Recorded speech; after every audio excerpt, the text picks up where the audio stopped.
So here we are once again at the beginning of 6 Days of Glory. This is the third time I've started it. Last time I got a game in and began to see what the game's about. Luckily, it's not a very long game. I mean, granted, I didn't make it all the way through, but I made it about halfway through. There's not a lot going on here.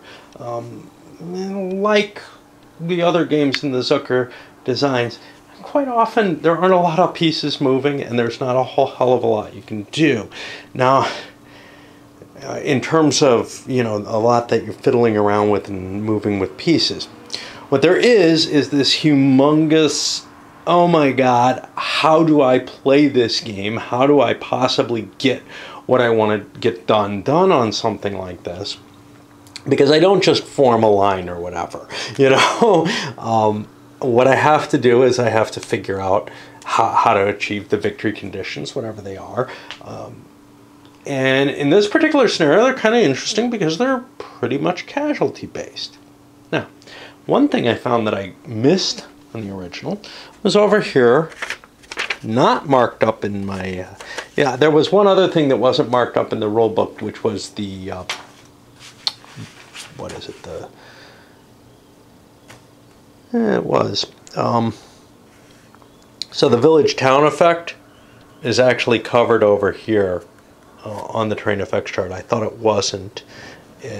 So I don't think there's anything wrong on the terrain effects chart. It was just in the rules. But what I missed was the victory conditions, which aren't on this one. And that may be why they're kicking around here. Campaign game. The victory point award for the exit of the coalition forces can't exceed the coalition victory points gained by 21.3, which is the base victory points for other stuff. In particular, we find 21.3.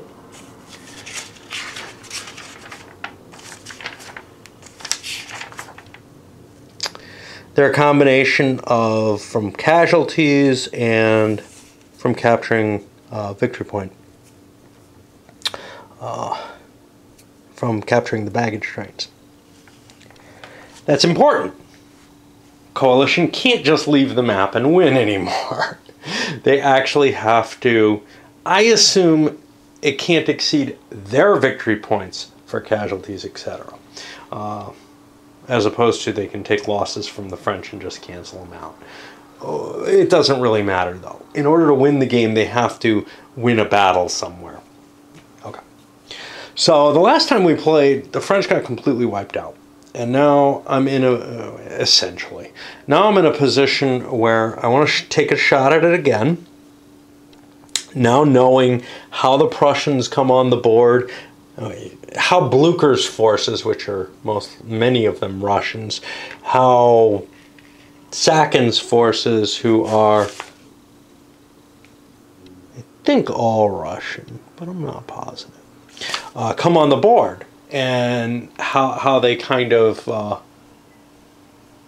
how they're going to interact, and also what I'm trying to do in terms of position-wise, where the importance points. So there's some choke points on the game here and here. This was pretty damn important, this area here. This roadway, I ran to get to it with the French. Well, I got myself trapped. I've got to make sure that what I'm going to do is I'm going to slam into one of the forces, take it out, and then move against the other if possible. That's how I see that. Of course, there's the danger. If I bring this guy in, he triggers the McDonald unit. He triggers Sakin. So maybe I want to go move against Blucher first, or whatever. It doesn't really matter as long as I'm facing just one force. The danger with going after Sakin first is that First Corps is going to be coming in from up here. That's part of Blucher, and it ends up increasing the size of his force, and conceivably the Allies could fall back, although they don't have a supply line back here. On the other hand, the French have to maintain their own supply lines as well. Although supply isn't that vital, it looks like it's pretty hard to... So there's two things supply seems to cover, as far as I could remember. The demoralization from supply prevents you from entering enemy, from advancing after combat, which might be important, but doesn't seem vital. Road movement, which allows you to, you know, thunder across the map at a reasonable speed. And then the other thing was recovering troops. And recovering troops in particular just didn't feel like I had time to do in the scenario I was playing. And it may be the case. Now, let me take another look at it, if I can find it. I have a lot of trouble finding anything in this rulebook for whatever reason. I'm not sure why. There's just a lot, like, I don't know if there's like mental blocks for me here or what, but this really hurts. Yet we're going to do it again. Damn it all, because I did not give it, I think, a fair shot. Combined arms is what? At a combat odds shift. I don't know if I was paying enough attention to that. It's like nothing sticks in my head with these rules. I really need like a reminder of a play aid. And I didn't used to need such things as much, but I think I've become more reliant on them. And maybe I should work through and try to put one together if I didn't feel like... I don't know. What am I looking for? God damn it. I don't even remember what I'm looking for. I'm looking for a here it is, finally. Okay. So, I have to be 5 hexes from the enemy. And I think I'm allowed to move, right? No, I get like this reorg marker, and that means I'm not allowed to move, I think.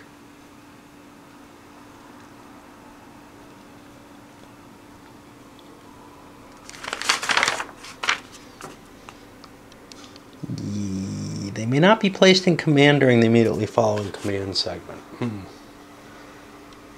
don't know if that's a problem. Is that when you roll for command? Yeah, that's when you roll for initiative as well. So basically it means that leader can move, but he's not going to be able to order his troops to move. Which means they may be able to still get an initiative.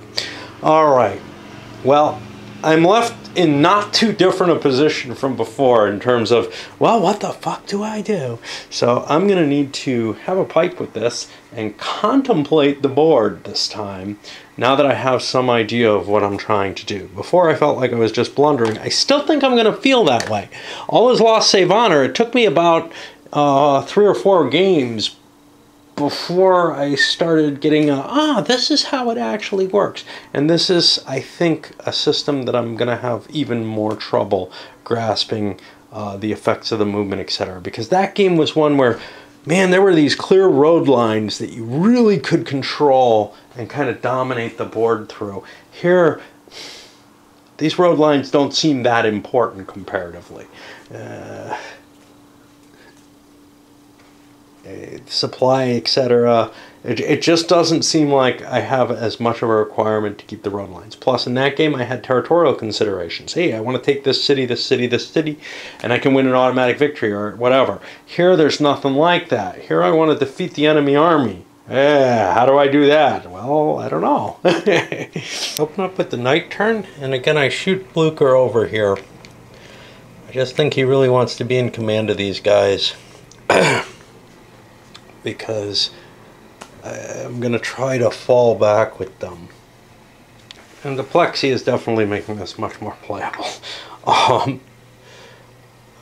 It's a sad thing to have to cover this map, but it's unplayable as presented. So with the French, again, I'm moving up here.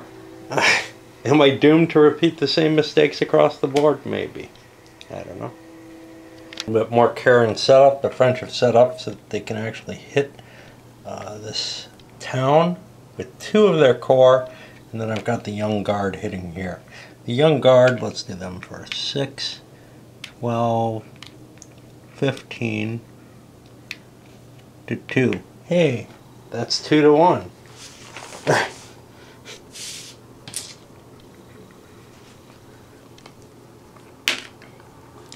I get a 2 that's a defender retreat 2.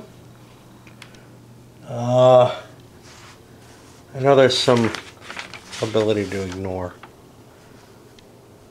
Yeah, I don't have to go. Let's stay. Alright, so that battle's taken care of. What about here? 3, 5. I can double 1 for Blucher. So 6, 7, 8. Make that 12 for the Russians. He's off. 6, 7, 8.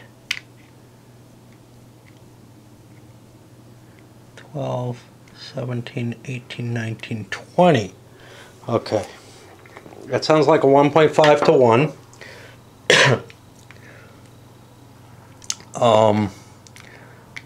But I can shift that up to 2 to 1. And does he have any cav? I do believe I may have combined arms on him. Is that allowed? I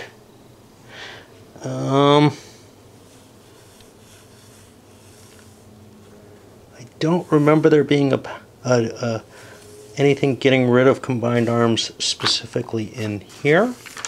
And I just checked combined arms, and I did not see it there either.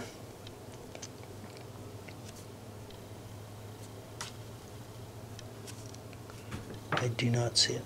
So that gets me another column shift. So I go up to 2.5 to 1. Sounds pretty good to me. Maybe Blucher doesn't want to go there. Ooh, it's an exchange. Okay. So now, exchange rules, as written in the original rules, and this is weird because there's advice going in this direction, and then, oh yeah, we have an errata, we changed that. The original exchange rules are the defender loses all his units, and the attacker has to lose the same number of units. Now that's been changed to strength points. The advice suggests you have one of them vedettes in your stack so that you can absorb some of the exchange losses. So anyway, we got only 5 strength points here, and the French are going to have to find 5 and take a loss from that. Okay, so both Blucher and Olsulfife or whatever are going to get teleported away. They got to go to the nearest place. That's here. Luckily this still exists, otherwise they'll be thrown way back here. Yeah, I don't know if you want Blucher right up there. And we have, because it's an exchange, we have the same number of victory points. Because we didn't have surrounded or anything, both are going to be able to recover, conceivably.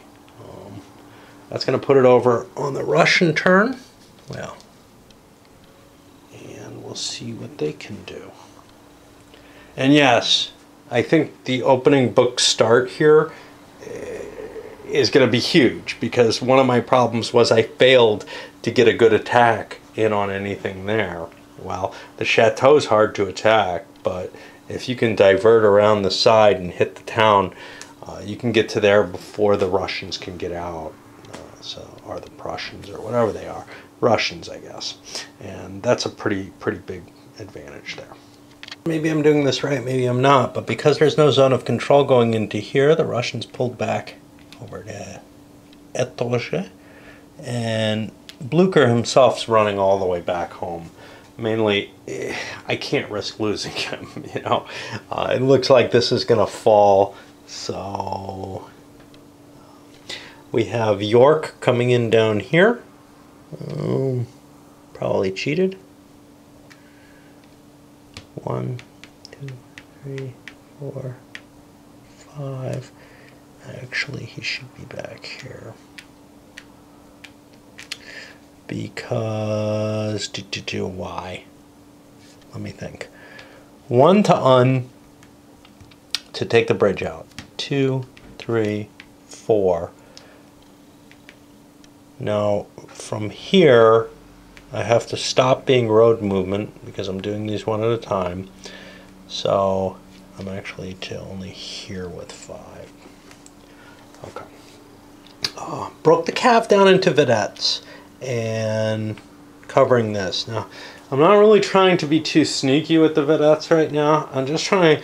What's interesting with them is if I break them down into them, I have ooh. Okay, maybe not. What I was going to say is I have a bigger unit, but I'm not sure I really do, because I don't know if they can stack together. They gotta be able to, because otherwise they can't. Oh, Jesus. If they can't stack together, then they can't get together to reform at the beginning of their movement. So they've got to be able to stay stacked together. Okay. But what doesn't have to is these. I'll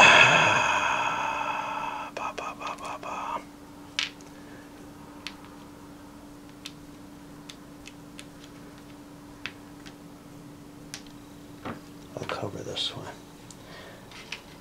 This unit's too big to stack. The bonus is, though, I'm in a town, and that still increases my defensive value, so it's going to be a little harder to knock those Russians out of these. But the big advantage is, by breaking them down into vedettes, I actually double the strength point size of this light cap, which seems a little goofy to me if they can stack together, but if they can't stack together, the game doesn't work. So, unless I'm missing something, you know, which I didn't see. I actually looked at the errata, etc. at this point, you know, to make sure, because having been really upset about the victory points being all wrong, well, that's covered in the errata, even though whoever made the corrections in my rulebook didn't bother to include that one. Maybe you never played the campaign. Not that it's very big. All right, so now we're going to be back on the French turn, and we got mud, which has its own problems. And of course, pushing against a chateau, I can't get better than 2-to-1 odds, so maybe it's not worth fighting there. Well, what do? I don't know yet. Take some more thought in this one. Okay, trouble time again. So apparently last time I played, I missed the fact that this cav unit here starts over here. But if I bring this in, like with old MacDonald, he had a farm. It's going to trigger the Sacken units automatically. Now, they're not supposed to be automatically triggered. I don't know what I'm supposed to do here. So these get triggered. Once this deployment has been completed, the French player resumes. Or west of 3900 row inclusive prior to Saxons automatically activate Saxons. The moment a French combat unit moves east of it. Okay, so one way of looking at that is if I move west of it, of the line, which I won't be doing if I start moving this unit. But the problem is that I could go move through territory where those units actually exist. That's what led me to say, okay, I can't bring MacDonald in, because if I do, I'm screwing up, you know, I'm screwing up. I'm going to trigger those units because I'm going to be moving through them. Well, here I may not be moving through them. I think if I stay far enough away from them, I should be allowed to move them. I don't know. So, yeah, I guess I'll do that. It's got kind of a problem where it's out of command. And now I have to make my decision of what the hell I'm going to do, whether or not to break down vedettes in order to, you know, get some numerical superiority or whatever, or try to bust this chateau up, which doesn't have a lot in it, or try to react towards here. Now 3,900 is this column. This is what will activate Sakin if I go beyond that. So obviously I can't even really chase those cav very far. And at this point I have kind of a, well, what do you want to do, buddy? You know, you want to go after Blucher? Do you want to? And I think I do. I think that's my only real option. Because every other target is just opening up the possibility of Blucher coming into play against me. So I think I'm going to be triggering him to come in. It's happy period for the French. Well, we pick on the cav that was left behind and blow it away. Over here we take this out with an exchange. But now with the old guard heading this way with the wagon, the French heading this way, that triggers all these units. They're automatically on. I assume Sakin could still come in with a good die roll. And this is really strange because the units are like mixed up, but they're, I think, within valid stacking locations. It's just we got different commands mixed together. And now the Prussians get their attempt to try to do so, or Prussians and Russians get their attempt to try to do something. It looks like I've got this kind of screened and my supply wagon's marching this way, so it's not really threatened by the Russian cav, which is kind of neat. These I broke down into vedettes because they move faster. Probably can't have them all in one place though, so I don't know how much faster they move because they get a road march.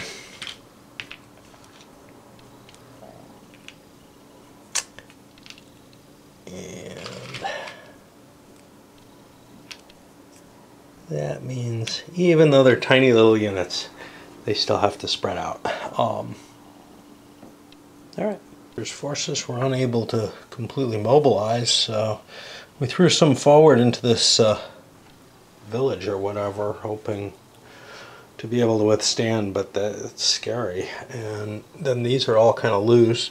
Over here, York, the cav goes to rejoin him, but one of the cav, I regathered it so it would be more capable of being mobile. That's going to be a problem with these guys. This is why you don't want to turn into vedettes. You know, they took the advantage of the movement though, so. The thing is that you've got a fair chance if they're vedettes of not being able to move them, because, you know, they're light. If you break them down into smaller, lighter units, they're more likely to, like, you know, stay in one place or something. I don't know. I really don't know. Obviously, I can try to gather them, but basically what it is to move the whole unit, I'm going to need to succeed with each of these units. Now they have a 3, whereas if they're gathered together, they have a better initiative rating, so I'm more likely to be able to move them. And I've got to succeed with all of these to move the whole formation. Otherwise, I move part of the formation, and who knows what happens next. And I think I screwed up royally by putting them together. You know what? I'm just going to put it all here. It's not far enough. I didn't realize how stupid they are when they're out of command. You know, I'm thinking, oh, light forces, they should be out raiding and doing cool stuff. Nah, I have no command. They just stay in one place then and camp out. But yeah, now it looks just as bad for the Allies as the last game looked for Napoleon. You know, I mean, last game Napoleon got himself caught here. Well, now he's just turning all his force against Blucher's side of things. Sakin hasn't come into play. He will very shortly, but he hasn't come into play. And I don't see much threat, really. I'm sacrificing this unit because Russians always sacrifice less than 14 pieces and go. So now what it comes down to is, look, you know, I could try to defend this by throwing this other cav in there, but I'm not going to be able to do all that much better. It's just a village. It's not a chateau or anything like that, so I can't, you know, I can't really expect them to hold out for any length of time. The Allied forces were unable to move. Crap. the counters are still so slippery, you can't just kind of throw one on top of the other, and that further causes problems with the Poochie map. I got the Poochie map under control, but you can see I'm trying to be, you know, a little bit slick with the counters in terms of flipping them quickly or whatever, mainly because I have a moisturizing cream on my hand and I don't want to stain the counters with it, so I'm trying not to touch them too much, and well, can't do that. Okay, because they are pretty. I like the battle flags especially. I just wish that they worked a little bit better. They don't really distinguish between the commands properly, which is where they're needed, but I don't know. Anyway, what do we have? Well, Sakin came in and moved forward. Over here, I had Blucher out of position, so he couldn't command these units, so now he's flung back, but now that force is at a disadvantage because it's so easy to misposition one of your guys. Now, it was absolutely stupid of me to put Blucher here because it was a PM turn, it was going into night, I get to move next, and I'd have been able to grab these units together, move them forward, and then put Blucher where I want him for defensive purposes because he doubles one unit. Instead, because I put him here to defend this, now I get none of these units here, and I have to move him off if I want those units ever to move. Yes, they have some chance of moving during the day, but I just didn't realize how far I put things apart. I'm still not going to go back and try to fix too many mistakes like that. I feel like this is a game all about errors. It's like chess in that way. Chess is a game in which the Go equivalent is you get mugged in the corner. You make a mistake. Well, in this, if you made perfect moves, it's like Africa Corps and other games like that. So much of it's geometric. So much of it's the geometry and finding the precise place you want to be. Now, this isn't really that, but you know, if I was one hex closer, or if this road connected over here to Givry, which it kind of looked like it did, but I can't really see in the map, then this guy would be in command. Likewise here, if I was one hex closer, this guy would be in command. So a quick look at the board, it looks like I'm fine. The reality, no, I was one hex away from two things. Tiny, tiny little mistake. And the other side of it is, hey, since it's a game about cutting off, you know, retreat routes and stuff like that to actually destroy units, that all starts to involve the geometry of the hex lines. Since it's a game with few stacks, it's all the more so. You're looking not to, I just want to overwhelm and surround, you know, I'm just going to kind of build these pockets and stuff. No, it's a game where you have to carefully position each unit.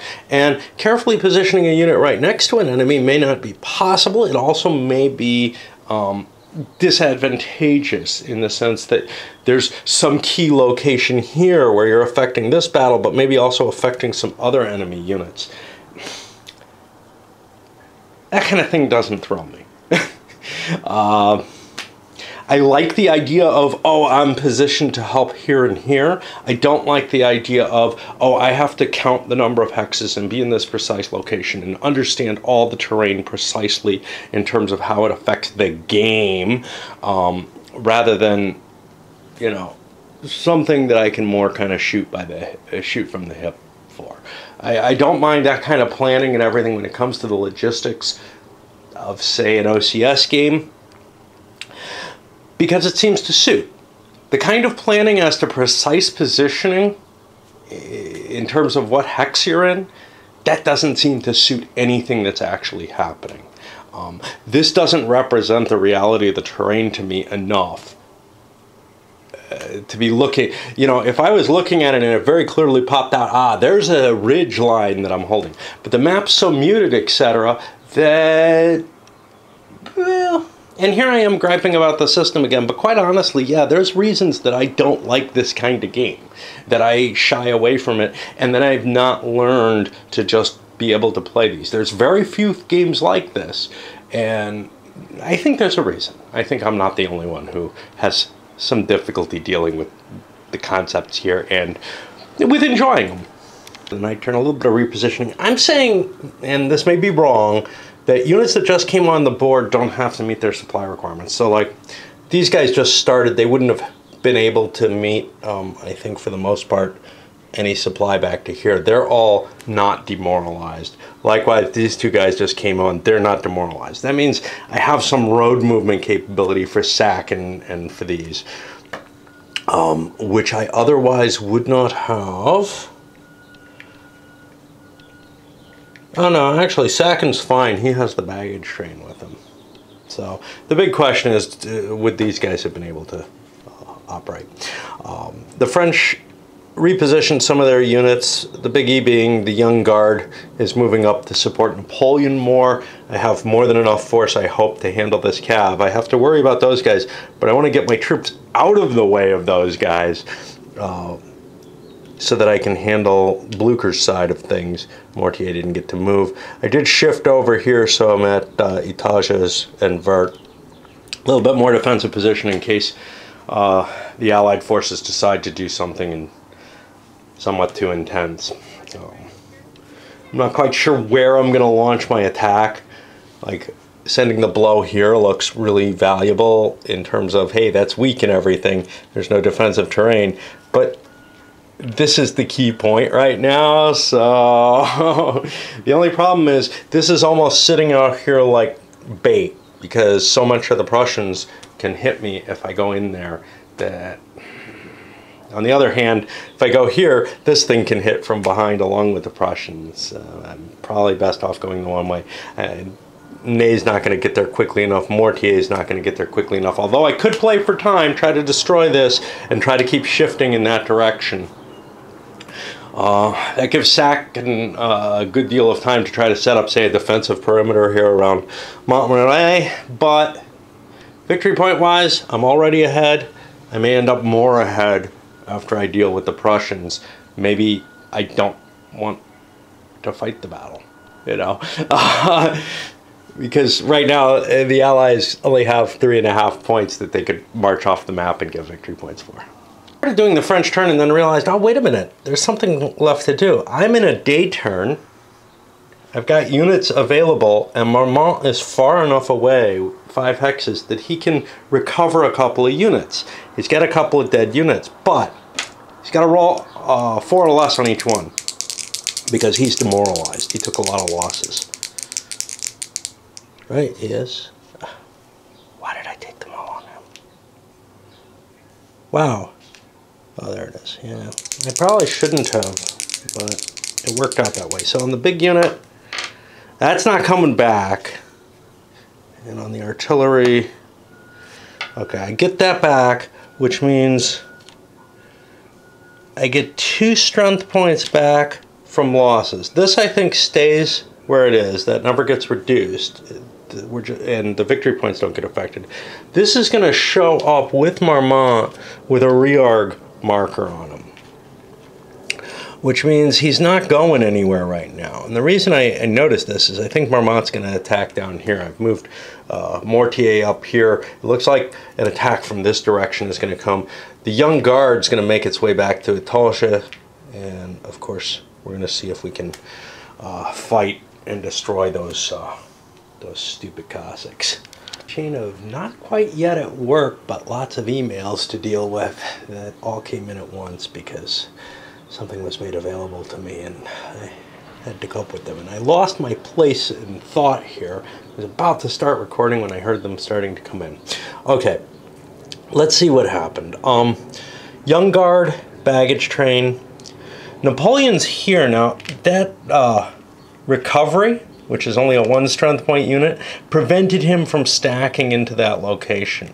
He can't go there. You know, he could have put 1 unit there, I guess, which might have been wise.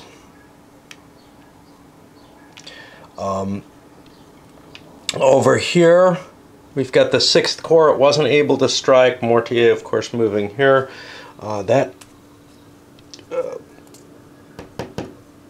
Cossack was killed. It's in the permanently destroyed units now. That doesn't affect anybody's demoralization levels, but it does affect the victory point a little bit. The big thing is, it gets that damn unit out of there. It's too much of a threat to my supply center. Of course, I've got to worry about my supply center. If I can't clear Blucher out of here very quickly, their Sacken is a real danger to my supply center. And on the other hand, I don't want to get double enveloped like last time. Enveloped, okay. I like mispronouncing things. Okay, so let's see what the Allies can do here. Well, the Russians move forward here kind of sporadically. The bridging train is stuck back there, but that's not of much concern to me right now. Although it might be very important for a strike across this way, heading for the supply center. The biggie is Blucher's making an attack here. He's got his own supply and bridging hidden back here. One unit that reorged is back here. And numbers-wise, you know, I'm going to reveal these because whatever, but what I'm noticing is with the slick coating, it's almost as bad. Okay, I'm not pooching and flying counters all over the place, but between the slick counters and the slick coating of the plexiglass, it's like the gloss-on-gloss map and counters problem, which is that things slide all over the place. They're just a little... The texture of these maps is so wonderful because it kind of holds on to things where the map can lie flat. The texture of a normal paper map is fine because it kind of does that too. Once you start putting gloss on maps, they get more troublesome. This is incredibly slick compared to the gloss on a map. On the other hand, it's also incredibly flat and lays perfect compared to the pooch of a normal map. So this is probably a little better than a glossy map that is more common nowadays, but it's a shame to be using it. And with the gloss counters, yeah, there's a bit of a problem. Okay, so let's see what our numbers are, because I don't want to come back. You know, it's more expensive to me to process a lot of videos, a lot of little pieces, than it is to just keep going in most cases. Okay, so the French are here with 5 strength points. There's no, but I'm in a town, so that's actually like 7.5 strength points, I guess. I don't know if you round or whatever, right? Who cares? So here I have 12 because of Blucher, 16, 21, 25, 26, 27. And notice, I don't know what I'm facing when I'm attacking. This is one of the beauties of the kind of, hey, you can't paw through your opponent's stack or the coding. It's one thing I like with the OCS is don't go poking through an opponent's stack. The thing is, with both this and that game, at least early in the game, if it's one of your first plays, poke through your opponent's stacks, you know, especially if you're playing solo. But if you're not playing solo, it only makes sense. You should be able to understand the initial setup if that's considered known knowledge at the beginning of the game. If it's not, you know, if there was some hidden setup or something, then obviously that's a different circumstance. But you need to gain a certain familiarity with these games and with how the combat system is going to work. Anyway, 27 to 7.5. That sounds like about 3 to 1. No modifiers that I can think of. Oh, combined arms. I have artillery and infantry. And we're not doing any of that bombardment ever, now that we understand. Okay. And he has infantry and cav, so he'll be able to cancel it out no matter what. Okay, so 3 to 1 straight up. And we get a 2, which is a defender eliminated. Ah, poor Marmont. He's getting hosed here. We're going to advance into the hex. I don't know with what, but we'll make a casualty check for Marmont. Okay, he'll survive. And we're going to have to put him somewhere. But we lost another 5 strength points. That's 2.5 victory points. Half, 1, 2. And 5 here. This is important for certain victory conditions. and 5 more for the poor 4th Corps or 6th Corps, which is we're able to escape, so these go back here and might recover. Like there's a hex that I could have retreated through. And now I figure out who advanced, and it's only really one stack that can. So the problem with this is I probably want to advance this unit actually, which I can't because it's probably demoralized. Let's see, that's the Prussian 2nd Corps? How the hell did that get on the board? Oh, Jesus. Okay, so that's part of Kleist. What the hell? Let me put him back where he belongs. His whole unit was destroyed. That's the problem. Okay, so I'm going to move all of Kleist into here.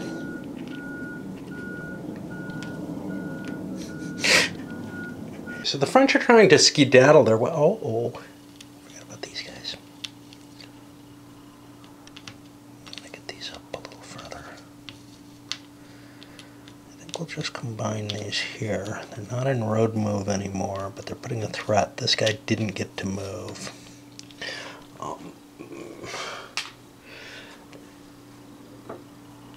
Could actually road move at one point or another and push him a little further up.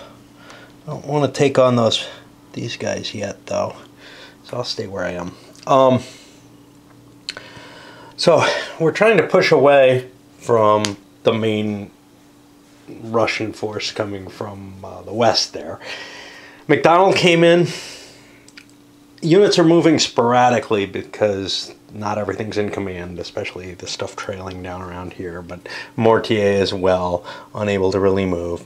But we're launching a major attack against Blucher here. We got 23 to 16 it works out. That's including Blucher's doubling, which means we don't even get 1.5 to 1. We end up at 1 to 1. We have, I believe, the combined arms advantage, though. Blucher does not have any cav with him, so that's one shift, and we have Napoleon for a second shift, so we go up to 2 to 1. And a 3 is a defender retreat 2. The Russians are going to be able to get out of there. There's a chance that leaders will get killed, though.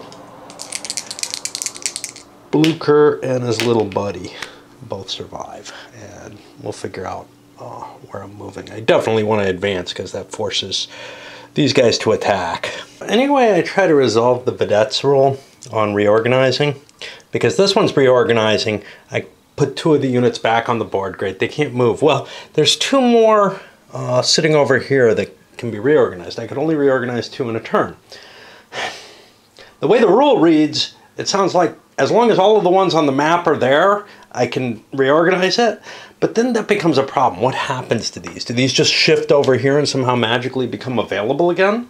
I don't think that's what's intended. I think what's intended is all of the ones that are still alive, including here, have to be together for you to reorganize the unit. Why you'd want to do that, I'm not sure, except that you have some flexibility of moving it when it's all together. But yeah, so these guys are just going to sit here and sack, and I'll try to spawn off a couple more and maybe they can get together, or so that they're actually capable of moving. I still have to move these guys. I haven't figured out where they're going yet. We're going to have an attack over here. Blucher gathers everything. Let's see if he can take the Young Guard down.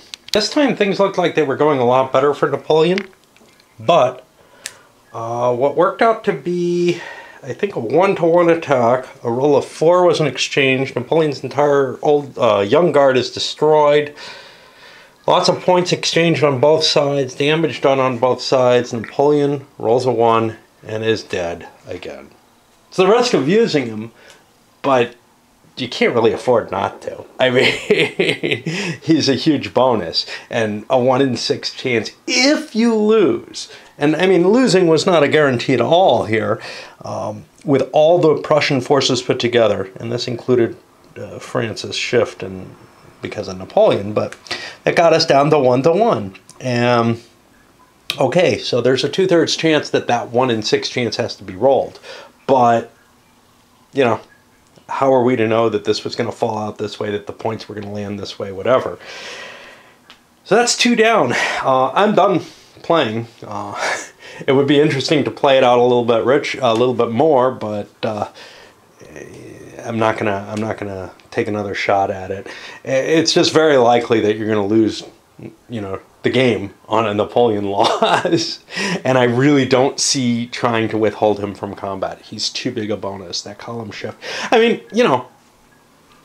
trading these losses is bad enough, right? But yeah, I mean, the losses wouldn't be so bad. So if it wasn't an exchange, it would be a defender retreat for the other third of the time that this risk comes out. And, that doesn't cause too much damage. But here's the thing. France is able to take this pretty much anytime they want. They wanted to destroy Blucher's force, though, before they bother with that, so that then they can throw up a defensive line against Sacken. But, with Napoleon gone, it's game over, man. I feel a lot more comfortable having played it this time, but that's good enough, I think I'm ready to see. I feel like I could have given it a fair discussion before, and I don't feel like I've learned a lot more, but at least I don't sound like, I'm just absolutely hating the game every moment of playing it. However, it is not my kind of game. All right, I'll come back with a review.